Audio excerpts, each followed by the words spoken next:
Okay, this is Jessica Altman interviewing Allison Jordan for pre-conference.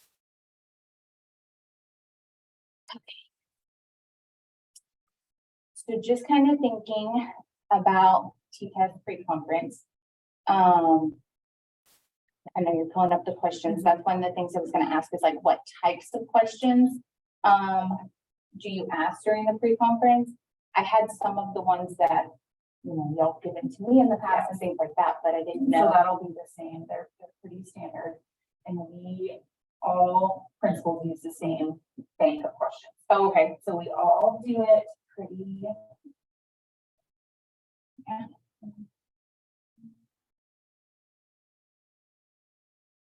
And while you're pulling that up, are there different questions that kind of fall like in each domain, like the planning versus instruction and learning environment, or is it kind of just in that planning? There are, it's a combination of everything. So when I send the rubric first to let them know, like, this is the things we're going to be looking for, this is how you're scored, okay. And then the copy of the questions. Now, everybody uses the questions slightly different.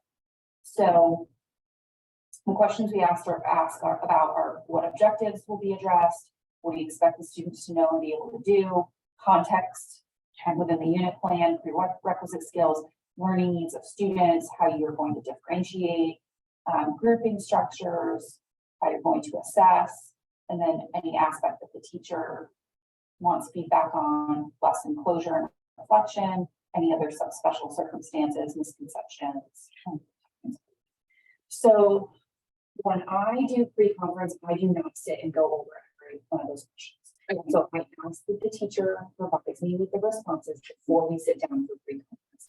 So that way I at least generally have an idea of what's happening. So I look for two things. I first pull up the TEKS to make sure, like, are we covering essential standards? It's a formal observation. We shouldn't be doing something that's, out there. Yes. So I first look to make sure that it's essential standards. And then I look at the differentiation piece. So those are just the two main things for me. And when I sit with the teacher, what I will say is I'm going to ask you questions based on, things that I didn't understand or that I can't picture I'm going to see during your lesson. Like, I saw that you've got a plan for differentiation, but is it going to be during rotations? Are you pulling small group? Are you just walking around? Like, I can't picture what that's going to look like. Okay. And then I'll give them some specific feedback, like based on the T-test rubric, I'm looking at that communication domain and I don't see pre-planned questions. Okay. What questions are you going to ask? Are you asking them on the fly? Are you going to pre-plan them? I always encourage them to pre-plan them. Or I might pull back to, thinking about classroom management. If I know if it's a newer teacher, look at this domain in your lesson. Where have you outlined how you're going to group students? Because that's going to directly impact classroom management and behavior. So I'll pinpoint certain things based on teacher need, but I try not to make it a waste of time for the teachers. Like if I generally have an idea of what I'm going to see and I don't have a whole lot of questions, I don't waste their time. A solid understanding, can't wait to see you in your classroom. Definitely for the newer teachers, it's more like these are the things you need to think about before I get in there. And then I always give the reminder for teachers to think about language needs of students and the questioning, just being intentional about the questioning, because those are, for Preview, are the two areas I typically rate lower than all the others. We're generally very high in domain 3 with classroom environment because of GE. It's the differentiation and communication that we rate lower.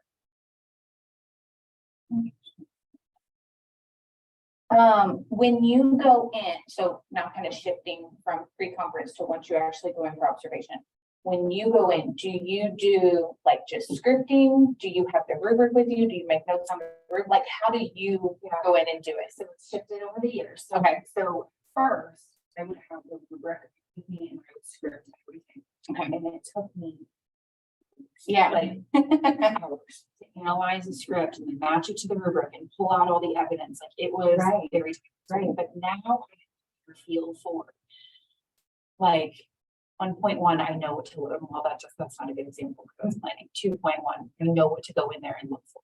With an environment, I know those key things that I'm just like in my mind checking off. Okay, so this. So now what I do is I keep up, and I'll show you what it looks like. I keep up Strive, and it basically goes every domain, and then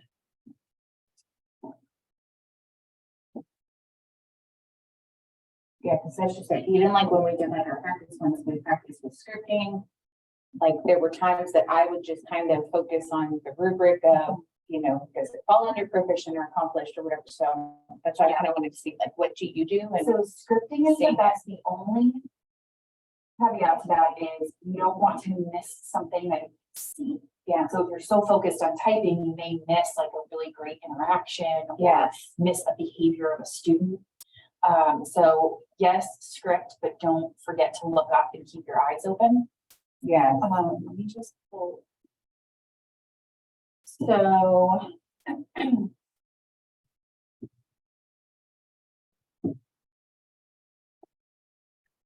when you get in here, you can see each of the domains. Domain 1's an easy one to go in there and put evidence ahead of time, because that's all the work that they're doing in collaboratives. So I'll put in there like you're leading the agenda, or you added to conversation, or that's when I question.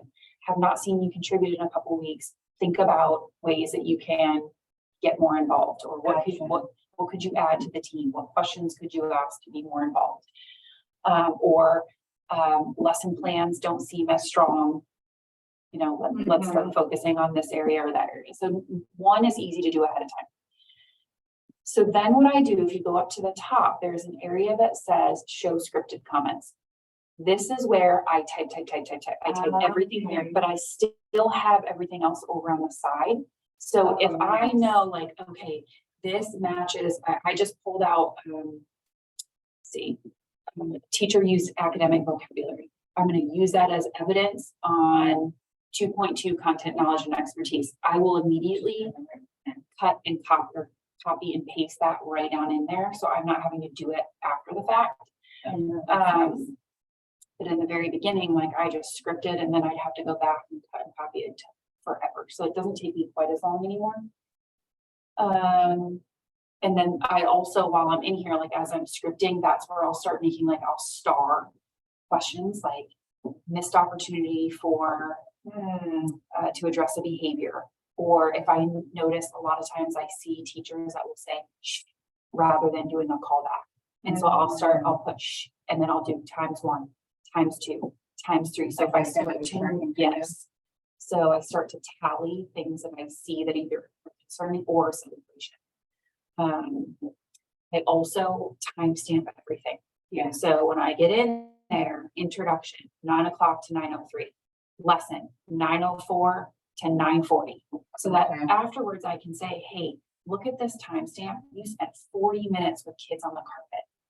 They started to get wiggly. If we look down here at behavior, could that have been a contributing factor that they were sitting for something? Just to bring awareness. Or to say like, hey, look at that. Your transitions were about 4, 5, 6 minutes apart. Like you kept your kids moving, they were engaged the whole time. And then I'll use that as evidence too. Note timestamps, teacher swiftly moved from transition from activity to activity, which ended up keeping student engagement or something like that. So whether it was a glow or a throw. Yeah. And then I'll also, as I go, I don't put it in the scripted comments, but I'll just go right over here. So there are 2 boxes, reflective questions and comments. I always do up here where it says reflective comments or reflective questions. I just put evidence. That's where I script all my evidence. And then down here, additional comments is where I'll do considerations like, how you thought about, or I noticed blah, blah, blah, blah, blah. Can you explain why you do that? Okay. And then I use this when we get back into our post-conference. I use all of this to guide the conversation. I very rarely go over how they actually scored. Yeah.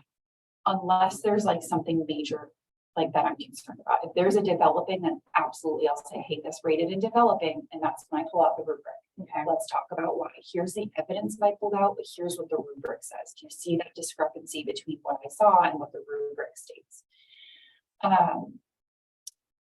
So what I typically will do is just jump down to the evidence and say, you know, I want to share with you all the great things that I saw. And I'll just read the evidence, and then I'll ask my clarifying questions or what my considerations were. And then I'll just generally say, you know, in this domain, you rated mostly between accomplished and proficient, or mostly proficient. Because they don't get this until after y'all have that Yes. conversation. And then what I will say to them is, when you leave, I want you to go back and look at each of these individually. Mhm. If you have questions or don't agree with how I rated you, then come back and we'll continue that conversation.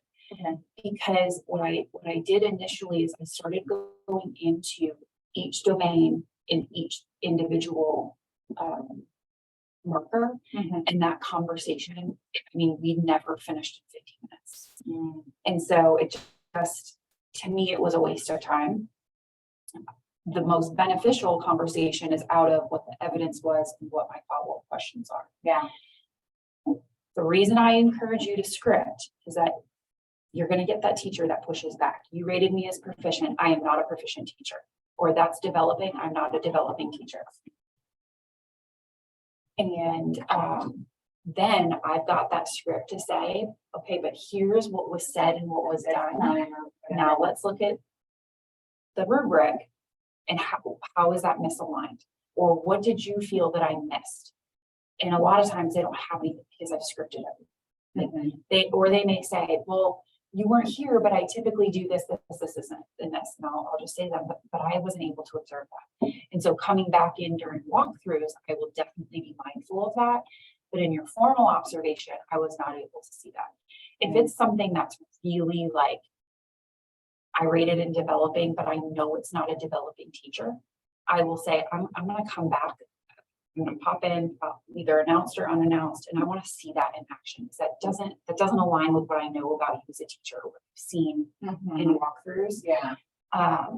And that actually just happened this year with one of our amazing kindergarten teachers. And she didn't disagree with how I rated her, but she was like, that I tried something new, and I was trying to try something new so I could get your feedback, but in the process, I missed this piece. And it was the differentiation piece.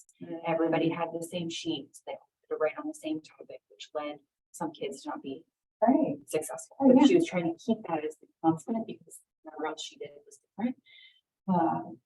And so I just popped in, and what I wanted to see was what, okay, so now how do you follow up to that? What's the next step in instruction? Yeah. So not just like, I don't want you to fix it just because I'm in there, but how are you going to fix the kids? Right. How are they going to be successful? And in that case, I ended up popping into the classroom, but the teacher also for that following week sent me pictures from her instruction the rest of the week. So I can see, yes. Yeah. Yeah. Oh, I love that. Yeah. So thinking about the observation, the 45 minutes that you're in there, are there things that you typically look for? And then how do you kind of break it down? Like, do you get up and monitor? Do you talk to the kids, or is it just like you're just scripting and typing the whole time? So I typically start by sitting, so I can kind of bring in everything about the environment, like where are the kids seated, how are the materials organized, does it feel chaotic, does it feel calm, how is the teacher speaking to the kids, like all those easy things to just notice off the bat. And then once they start to really get into the core instruction, then I get up and I start. So if a teacher is pulling a small group, I will typically kind of station myself close so I can hear the types of questions they're asking. I can see how much guidance or scaffolding they're giving the group. If the teacher's circulating, then I try to hang by just to see what kind of guidance they're giving, but generally I'll start talking to the kids. Okay. What are you learning? Or what are you supposed to be taking out of this? Giving it. Yeah. And then I start listening. So you're doing this today. Do you typically do this? So I can see, like, is this something that they're doing just because I'm in there, or is this part of their everyday routine? With some things you know right off the bat, like with callbacks or with managing materials. Like if you've got a teacher who's first time having their kids get up and get the materials, it's a disaster. So you can typically tell. But if it's something like the kids have been released in partnerships, and there's no system for accountability. Well, okay, so now I want to ask the students more. Do you guys work in partners a lot, or what is your teacher's expectation when you work in partners? Are you supposed to write your answers down or talk about it? And then the kids give me more insight than I may have as a teacher what they're. And that's good feedback for the teacher. Like, you can have the most perfectly well planned lesson plan, but if your students don't know what they should be able to do at the end of the lesson, it doesn't matter how great the lesson plan is. Right.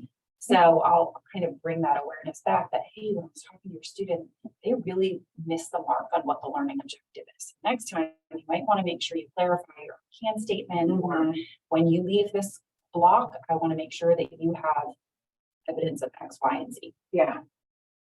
And then just one more question. So just kind of thinking about the domains, how do you target each domain when you're there?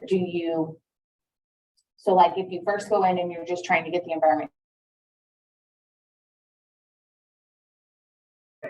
Yeah. Okay. I take what the teacher is doing and saying, and then I match it to the domain. Okay. So I'm pretty honest with teachers. Like if I'm not seeing something for a certain domain, I'm not going to create it while I'm in there. Yeah. That then gives me the evidence and justification for rating lower. Okay. And then we talk about how we move. It's not a coach, how do we move forward building Right. and really it should never be it should be okay, this is an area that we need to realize we can support this teacher in. So whether I'm bringing in you all or something that I have to help them with systems, but if I help that teacher fix that in that moment, then I'm not getting a true picture of what happens day to day. Right. Unless it's something that's damaging, like a teacher has given a misconception or wrong information, then absolutely I'll step in. Or if behavior's out of control, I mean, there have been several times that I've had to step in and say, hey, y'all have to stop right now. This is our expectation. So-and-so is telling you to do this. Like, this is not how we conduct ourselves.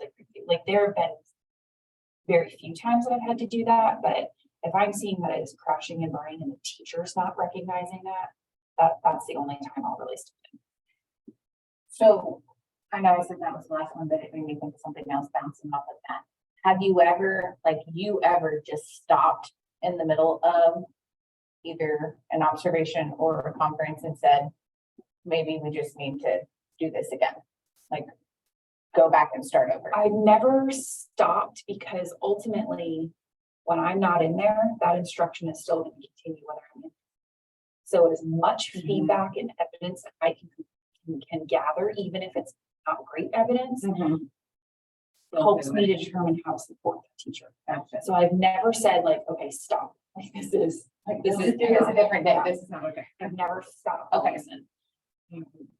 Yeah, again, just because if I'm not in there, it's continuing anyways. Right. But it definitely is a launching pad to have that discussion with the teacher. That it shouldn't matter who's in your classroom. When you sense, if you have that intuition that the lesson is not going well, you can I'd rather see a teacher say to me, this is not going well, we've got to stop and pivot, than to continue letting it go on and on.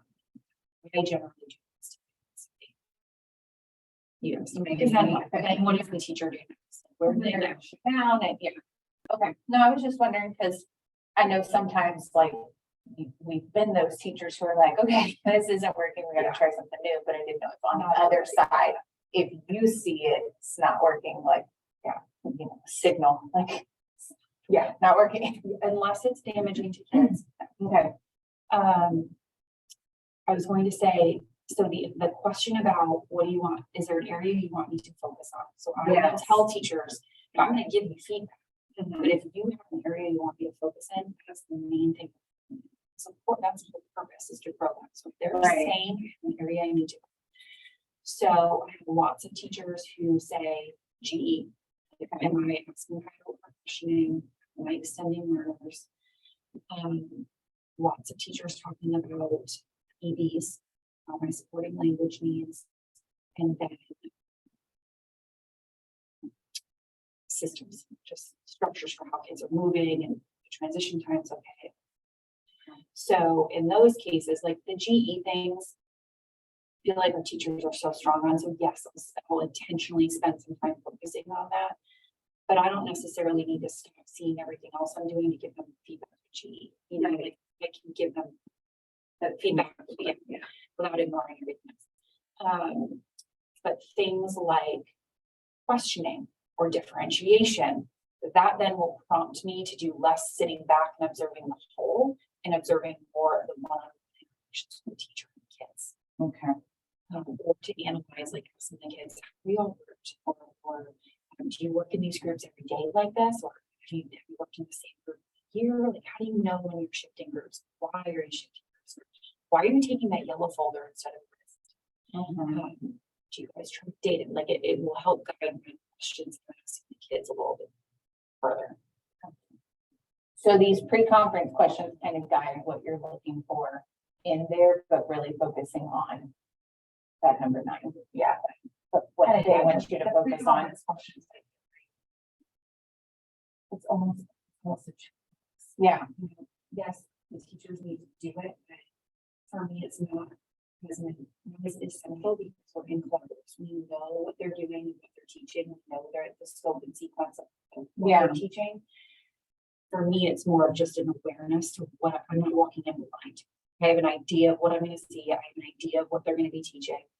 I mean, there have been several times, like with 5th grade math. It's not my area. So that way I can come to you and say, hey, was this on track? Like this was what the standard was. This is what I saw. Was this on track? Yeah.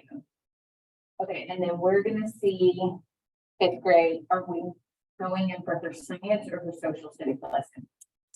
Okay, that's what I figured, but I just wanted to. And I have not scheduled the date. No, So I will get. we have done it.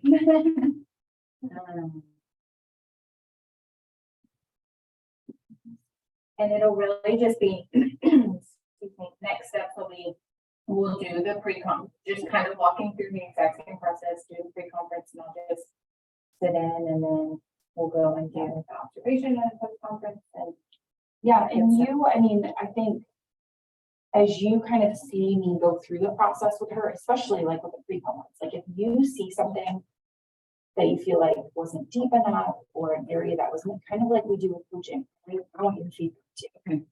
Okay. When you kind of get in the throes of you know, 12 observations to get done in 1.5 months, it starts to be like, you almost feel like you're in the hamster wheel, you know, and so we want to make sure you're still individualizing it for teachers and you're giving them the attention that they deserve. right, And you're not just trying to get through it, you know? yeah. Yeah. Well, thank you. That's great. Oh, the other thing I was gonna say too is the importance of making sure you get walkthroughs in before you get to this. So that you already have an idea of the teacher's teaching style and areas of strength or areas you want to focus on. But I try not to make the formal be the first time. Right. Yeah. And that will also tell you like how deep do we need to go in those presentations. If it's a struggling teacher, we may do some more formal lesson planning than just these pre-conference sessions. Gotcha. That's something to think about. So,